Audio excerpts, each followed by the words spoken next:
The Greens are vowing to make tenants' rights the main sticking point for supporting future government legislation on housing, believing the party could stare down the threat of an early election by pitching itself as the party for renters. Joel Philp has the story.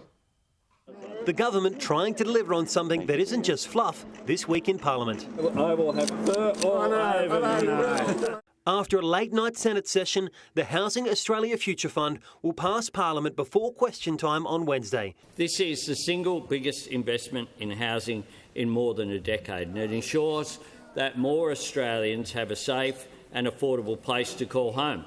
The Greens backing down on demands for a national rent freeze in exchange for passing the bill. We couldn't get Labor to care about renters. The party will instead try to force the government's hand on renters' rights during negotiations on future housing bills, like longer leases, a national rental commissioner and protections against the impact of climate change.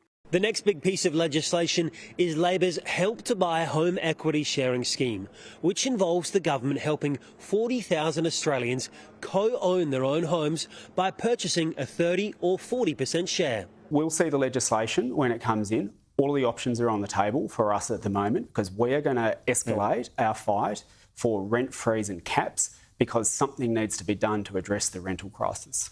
The construction industry welcomes the Greens' efforts in securing an immediate $3 billion spend on social housing from the government, but warns rental caps are risky. The $3 billion is welcome, but we would urge extreme caution to the Greens about talking about rental controls. There is a really simple solution to resolving the rental crisis in this country, and that is more supply of homes. The Treasurer using question time to sell Labor's efforts on renters, with a 15% boost on Commonwealth rent assistance kicking in next week, increasing the maximum rate by $31 a fortnight. We are proud to be rolling out the biggest increase in Commonwealth rent assistance for 3 decades, Mr. Speaker.